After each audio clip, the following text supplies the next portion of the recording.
The son of a St. Paul police officer is a seasoned violent sexual offender by the age of 18. The deal he got after his first caught offense in 1974 solidified his freedom to roam the streets off and on from then to 2009, leaving 3 suspected murdered or missing victims in Wright County alone. In this episode of Aren't You the Girl, I highlight what I know of the 1994 cold case of Victoria Morris and the life and verified crimes of Timothy Joseph Crosby.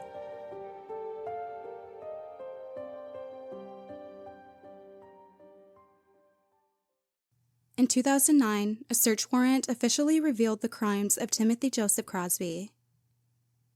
He is considered the suspect in 3 different cold cases in Wright County. Those cases are Belinda Van Lith, Martha Bacon, and Victoria Morris. Though I'm not covering Belinda's case, she is the reason I started looking into other crimes of Timothy Crosby when I was in high school. She is believed to be his first victim when he was 18 years old. Belinda is the most documented and is featured on a national database online and remembered through other podcasts. I found his other possible victims do not have that. It's my hope to bring more of the same attention to his other possible victims that Belinda has online, the ones who fell through the cracks and need to be shared to put the pieces together. Victoria Morris is sadly the case I know the absolute least about. I've compiled as much research as I could, and I hope this is a case I can learn more about in the future. Victoria was 25 years old when she went missing in late June or early July 1994, shortly after she was released from jail. Victoria struggled with drug addiction and was working as a sex worker. Her remains were found October 8, 1994, in Wright County, Minnesota. She was strangled with an object.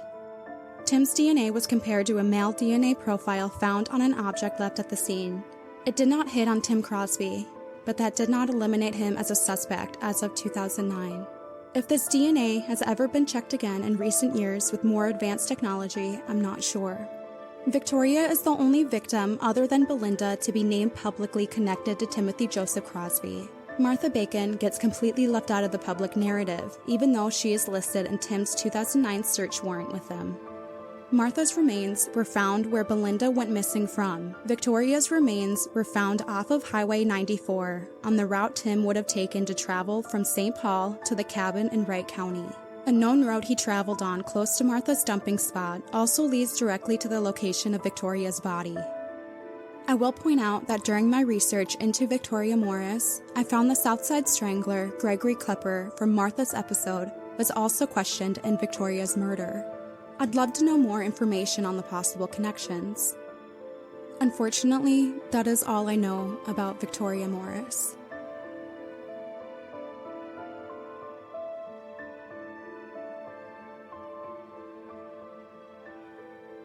So who was Tim Crosby? And what exactly did he do? Tim was adopted by parents Glenn and Annette Crosby in St. Paul, Minnesota, 1955. He had a brother and a sister. Glenn was a police sergeant and was also in charge of the St. Paul Police Department's gun range.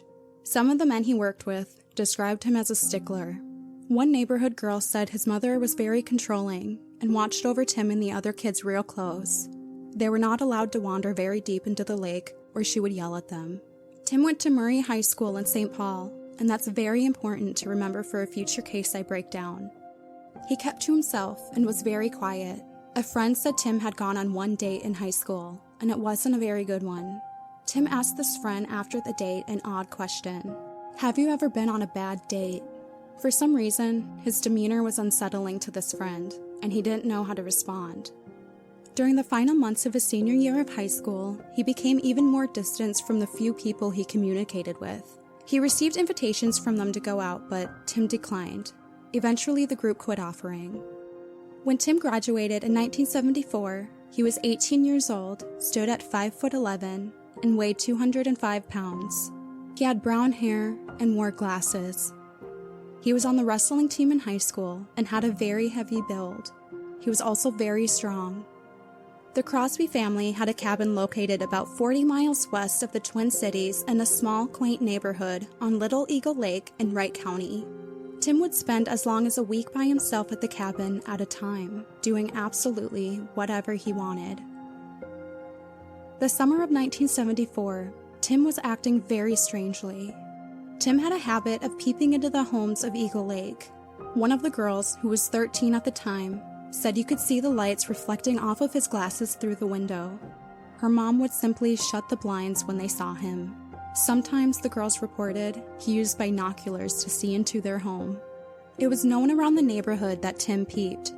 Unknown to everyone around them, for at least 2 years, Tim has been holding up girl hitchhikers at gunpoint and sexually assaulting them. Tim masturbates daily thinking about these events, slowly escalating from peeping and sexually assaulting to a more dangerous game. That summer in 1974, 100 yards from the Crosby cabin he was alone for the weekend, 17-year-old Belinda Van Lith disappeared, never to be seen again. Tim is documented in her police report to be the last known person to see her. Police initially list her as a runaway.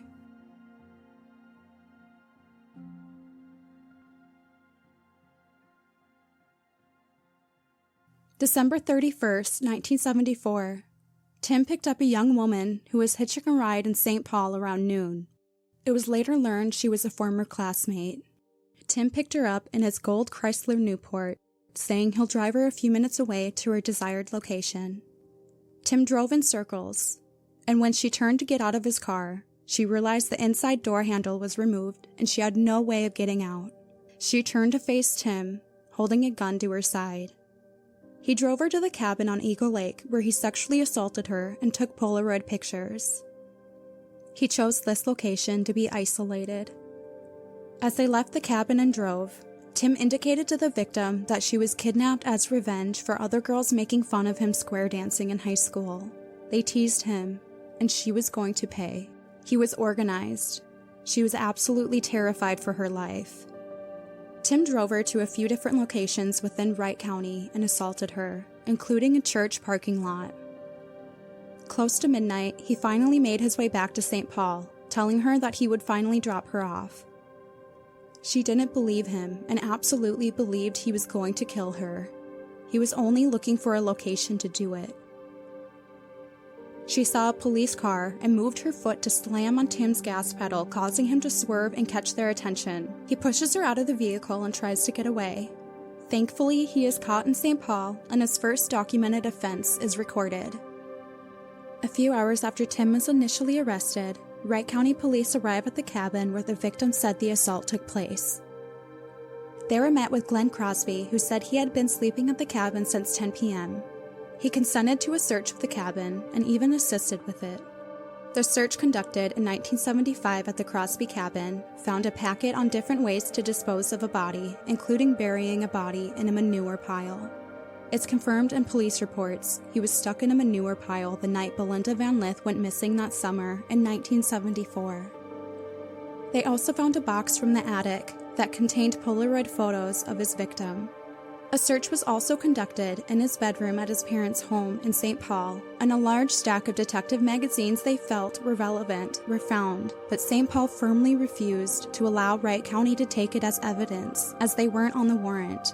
A diary starting the month after Belinda's disappearance was also taken. It is to be noted that several Wright County detectives, when interviewed in 2008 about Timothy and the searches done in early 1975, that they each felt St. Paul was very overprotective of the scene. Tim's father, Glenn, the policeman, could have honestly cared less about what his son was doing. His only concern was protecting his family name. Glenn even went as far as calling the residents around Eagle Lake after Tim was arrested and said, "Tim picked up some tramp off the street, and they were trying to pin attempted rape on him." By this point, Wright County detectives knew Belinda Van Lith didn't run away. But it is months too late.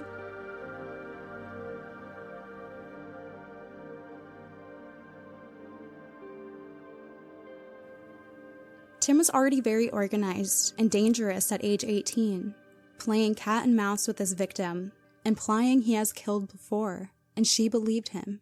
He also had what would today be considered a kill kit in his vehicle, with the passenger door handles removed. Tim served time in prison and was later sent to St. Peter Hospital for treatment. In the court files for this crime, Tim repeatedly stated under oath that the victim could have fought back but didn't. He wasn't being forceful or mean. She could have fought back. Tim took little to no accountability for this assault, and it will be a common theme with each crime as we go on. The gun used to scare this woman was a gun he stole from the St. Paul police station, the same station where his father Glenn is in charge of the guns. Tim had this gun for reportedly over a year. He also used his father's handcuffs on his victims. Tim lied under oath, saying he never harmed anyone else with it, but he eventually admitted to using a gun to sexually assault victims and let them go. Wright County had to give these items back to Glenn Crosby in 1977 because they, quote, belonged to him. These are little ways his father was able to keep control of evidence that should have belonged in Wright County's custody. While in St. Peter, Tim wrote the underage teenage girl he'd peep on from the cabin from the treatment center. Of course, her mother contacted the hospital immediately, demanding to know why he is allowed to contact her underage daughter. Tim stayed in treatment centers, with occasionally getting time to do supervised things. One fact I want to highlight, in 1981, Tim was released to his family, and they spent 3 days at the cabin at Eagle Lake. Tim reportedly couldn't keep himself on only their property. Multiple residents, obviously, were very upset by this. Wright County PD were also very upset, but it was under the discretion of the hospital. Again, Wright County had no choice what Tim Crosby and his family wanted to do. In January 1982, Tim was released to the public, but his fantasies of rape aren't gone from his mind. He starts collecting violent pornography in magazines, walks around at night carrying a knife, watching women in bars, fantasizing raping them. In April 1983, Tim assembled a kit consisting of a rope, gag, and blindfold, and took off in his two-door 74 gold Duster. Tim approached a woman walking and offered her a ride. She accepted and got in his vehicle. He attempted to kidnap her, but she fought back. He started poking her with a knife and tore at her shirt. She fought with him and managed to escape out of the vehicle and run away. She also got his license plate and went straight to the police. Tim stated his plan with the victim was to hang her from her hands from the ceiling to act out his sexual fantasies. It was then stated in Tim's file that, as long as Crosby was in St. Peter Hospital, they would not issue any charges. Crosby's file is then cleared by arrest, and he's sent back to St. Peter. He did 5 more years, but did get passes to shop in St. Peter and the Twin Cities area at times. He was released again in February 1987. Only 5 months later, in July of 1987, Tim picks up a woman and brings her to his apartment for a drink. Once she tried to get up and leave, he came up from behind and choked her and bound her. He spent the next 16 hours assaulting her. She was tied to the bed and the door was locked. When Tim had left for a moment, she managed to free herself by breaking a window in which Tim had nailed shut, jumping out and screaming for help. She was naked and bloody. Neighbors of the apartment building called the police and ran to her aid. Once his apartment was searched, they found another set of items that is qualified as a kill kit. Tim spent 2 years in the custody of Department of Corrections for this sexual assault. While incarcerated, he refused treatment for sexual offenders. He then served time in Stillwater Correctional Facility. Timothy Crosby at this time is not currently under any mandatory supervision, nor is he a registered sex offender because his conviction predated the sex offender registration requirement. On May 13, 1991, Tim was released to his parents. By 1992, Tim is working at Builder Square and has 3 confirmed sexual assaults that led to the women escaping after he threatened their lives. At the age of 38, he ends up meeting and dating a 17-year-old girl who eventually became his wife in 1996. They did have children and would remain together until 2009. I'm choosing to keep this part of his life as private as I can due to respect for his family. They have absolutely nothing to do with the cases I'm presenting. They deserve their privacy and respect. Tim kept a low profile until 2000 when he was caught printing and viewing erotic stories on the computer of his work. He was working as a janitor at the University of Minnesota. When the computer was viewed, some of the searches were torture, rape, incest, snuff, more torture, and animal sexual searches. He was fired from his job and continued to keep a low profile. In October of 2006, a new owner took over the Crosby cabin property on Little Eagle Lake in Wright County. The new owner has been open with detectives and allowed them to view and search his property many times since then. In April of 2009, Timothy takes two young girls, ages 24 and 17, to a hotel room where he wants them to, quote, put on a show for him. He continues this behavior over a course of time. After the mother of the 17-year-old saw on the news about Timothy's past and search warrant, she reports to the police that her daughter has been spending time with him. Authorities execute a search warrant and found several trunks containing a hacksaw blade and an array of newspaper articles about violent sexual assaults, including rapes, kidnappings, murders, and serial killings. They also found hundreds of pornographic videotapes, magazines, and books depicting circumstances and conduct resembling Crosby's past violent sex crimes. They also found hundreds of files featuring torture, rape, death, and child porn. On his questioning about his most current sexual offense, his answer was, any straight guy would do it. A neighbor of Tim Crosby's St. Paul home, who also went to school with Tim, gave a lot of insight into Tim's behavior at home and socially to investigators. Tim was always messing around with the door handles of his blue Hyundai. Tim would also sit in his truck for hours simply reading the newspaper, and he is up at all hours of the night and he can hear him fiddling around with the doors to his vehicle in early morning hours. He's weird and offbeat, didn't like to be in large groups of people. He received a large family inheritance and also inherited a few of his father's guns and rifles after his passing. The garage seemed to be packed with junk and garbage and smells very bad. Multiple other people confirmed that his St. Paul home was crammed full of junk and filthy. The only clean place was his basement that smelled overwhelmingly like bleach. A padlock keeps everyone but Tim away. A reported hidden room with a desk, mattress, box spring, cameras, and recording equipment. A chain with several keys on it was found. A key labeled warehouse is seen. Tim went to the Lamplighter bar frequently. He would bump into victims as they were doing daily routines, even though it was an area he normally wouldn't be. Told victims he'll take them up north, however the up north location was never discovered. He also said statements like, "Do you know how lucky you are that I can control myself now?" and "Don't try to get me in trouble, or it will backfire on you." His attorney argued that he had lived a very clean life the previous 20 years. A search of his garbage uncovered a thin strap t-shirt with an angel logo, a long length of brown braided hair that had been cut off, and a pink and black bra that had been cut between the cups. According to the warrant, these items recovered could indicate that Crosby may still be involved in criminal sexual activities or may be destroying evidence from previous crimes. He received a 2-year prison sentence for this sexual offense. Minnesota then decided to have Tim committed as a sexually dangerous person. Tim still resides there today.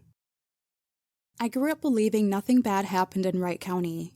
I consumed true crime like most others do, watching Ted Bundy or BTK killer documentaries, believing men like them exist elsewhere. I didn't expect to find similar crimes to the men I've watched on the screen to match the crimes in or near my hometown. I first heard of Timothy Crosby when I was 17 years old, the age of some of his victims. I was shocked that this man lived nearly in my backyard at times. As I grew older and gained more knowledge on Tim, his known victims, suspected victims, and the location of each crime, it's become more difficult to stay silent on what I've learned. I'm compelled to do this series for his victims. I know he has many still living. The cases I've found through the past 10 years of investigating absolutely deserve to be brought to the light. Most cases I've investigated have absolutely zero digital presence while still being unsolved, even with families still searching for answers today. Timothy preyed on young women desperate for money or in difficult situations. He would threaten the young women that he would tell authorities about their drug addiction. He enjoyed having power over them. Timothy's actions over the course of 4 decades helped ignite and keep Minnesota dangerous sexual predator laws in place. The man the public knows so little about, yet so many families demand the chance to speak with him or simply know more about him.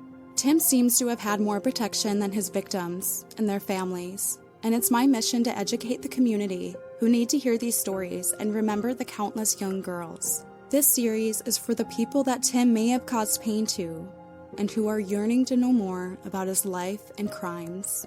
I ask that everyone stays respectful of Timothy and his family, as they have absolutely nothing to do with his behavior, and I believe they are collateral victims of his as well.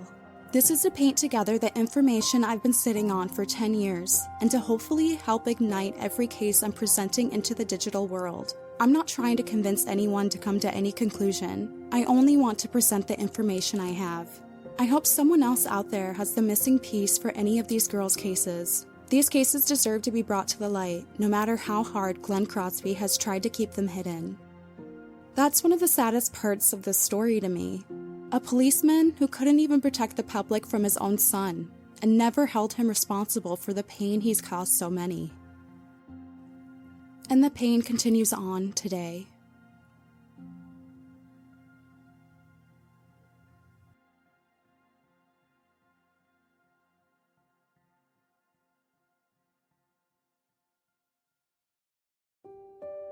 If anyone has any information on the murder of Victoria Morris, please contact the Wright County Police Department or Minnesota Crime Stoppers at 1-800-222-8477.